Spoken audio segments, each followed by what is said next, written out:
So okay, நம்ம ஆப்ரேட்டர்ஸ்லாம் use பண்ணி question solve பண்ணிட்டு வந்துகிட்டு இருக்கோம். இன்றைக்கி 11th கொஸ்டின் நம்ம சால்வ் பண்ண போகிறோம். நீங்கள் 11th கொஸ்டின் பார்க்குறதுக்கு முன்னாடி கண்டிப்பாக 10th கொஸ்டினை பாருங்கள். அப்போ தான் உங்களுக்கு 11th கொஸ்டின் புரியும்.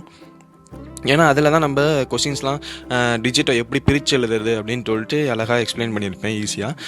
நான் இப்போ கோட் பிளாக்ஸ் ஓப்பன் பண்ணிக்கிறேன். கொஸ்டின் என்னன்னாக்கா, develop the logic using C program to find the sum of the digits of the 4 digit number. அதாவது என்ன சொல்கிறாங்கனாக்கா, நம்ம யூசர்கிட்ட 4 digit நம்பர் ஒன்று வாங்கணும். அந்த 4 digit நம்பரோட டிஜிட்ஸை வந்து நம்ம ஆட்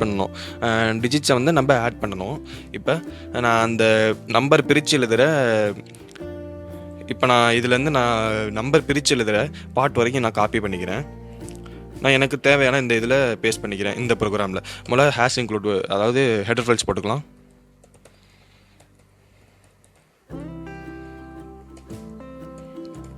மெயின் ஃபங்க்ஷன்,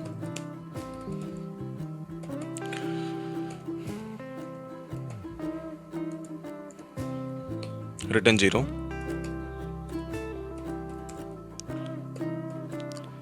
இப்போ நான் அந்த கோடக்கு பேஸ்ட் பண்ணிக்கிறேன். இப்போ என்னன்னாக்கா அதே தான், ஃபஸ்ட்டு நம்ம அந்த ப்ரோக்ராமில் பார்த்த மாதிரியே ஃபஸ்ட்டு நான் தேவையான டிஜிட்ஸ்லாம் டிக்ளேர் பண்ணிக்கிறேன், தேவையான வேரியபிள்லாம். அடுத்து நான் நம்பருங்கிற வேரியபிள், அதாவது NUMங்கிற வேரியபிளில் என்டர் த நம்பர் 4 digit நம்பர்னு சொல்லிட்டு மெசேஜோட ஸ்கேன் பண்ணிக்கிறேன் அந்த நம்பரை. அடுத்து D1ங்கிற வேரியபிளில் நான் டிவைட் பண்ணி அது கடைசி டிஜிட்டை எலிமினேட் பண்ணிவிட்டு மிச்சம் இருக்கிறத எடுத்துக்கிறேன். அடுத்து D2ங்கிற வேரியபிளில் கடைசி டிஜிட்டை மட்டும் நான் பெர்சன்டேஜ், அதாவது மாடுலஸ் ஆப்ரேட்டர் யூஸ் பண்ணி அந்த கடைசி டிஜிட்டை மட்டும் நான் ரிமைண்டராக எடுத்துக்கிறேன். அடுத்து நான் D3ல் டிவைட் ஆப்ரேட்டர் யூஸ் பண்ணி D1 டிவைடட் பை 10 போட்டோம்னாக்கா உங்களுக்கு 3 எலிமினேட் ஆகிடும், உங்களுக்கு 12 கிடச்சிரும்.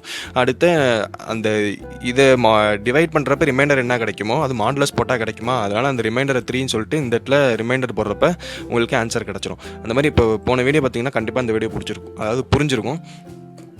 இப்போ நம்மளுக்கு இந்த டிஜிட்ஸ்லாம் ஆட் பண்ணணும் இல்லையா? அப்போ ஃபஸ்ட்டு 1 எங்கே இருக்குது? D5ல் இருக்குது. Sum is equal to, answer நம்ம டிக்ளேர் பண்ணியிருக்கோமா, answer is equal to first digit வந்து D5ல் இருக்குது, அதனால் D5 ப்ளஸ் அடுத்து செகண்ட் டிஜிட் வந்து D6ல் இருக்குது, அடுத்து D6 ப்ளஸ் அடுத்து தேர்டு டிஜிட் வந்து உங்களுக்கு D4ல் இருக்குது, அதனால் D4 ப்ளஸ் உங்களுக்கு ஃபோர்த் டிஜிட் D2ல் இருக்குது, அதனால் ப்ளஸ் D2.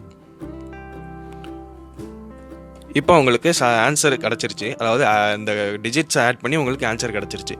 இப்போ printf நம்ம அந்த கால்குலேட் பண்ண ஆன்சரை பிரிண்ட் பண்ணி காமிச்சிடறோம்.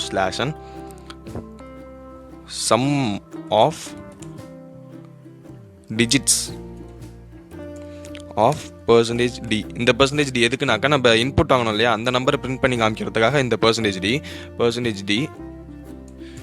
Is %d. இந்த %d எதுக்குனாக்கா நம்ம அந்த ஆன்சரை ஆட் பண்ணி கால்குலேட் பண்ணியிருப்போம் இல்லையா, அந்த இதை பிரிண்ட் பண்ணுறதுக்காக. இந்த ஃபர்ஸ்ட் %dல நம்மளுக்கு இன்புட் வாங்கின நம்பர் பிரிண்ட் ஆகணும், அதனால் நம்மங்கிற வேரியபிள் போட்டுட்டு செகண்ட் %dக்கு, அதாவது இந்த %dக்கு நம்மளுக்கு ஆன்சருங்கிற வேரியபிள் பிரிண்ட் ஆகணும், அதனால் ஆன்சர்னு சொல்லிட்டு இந்த இடத்துல போட்டுக்கிறேன். கடைசியில் செமிகோலன் வச்சு முடிச்சுக்கிறேன். இப்போ நான் பில்ட் அண்ட் ரன் கொடுக்குறேன். நான் அதே 1 2 3 4 கொடுக்குறேன்னு வச்சுக்குவோம்.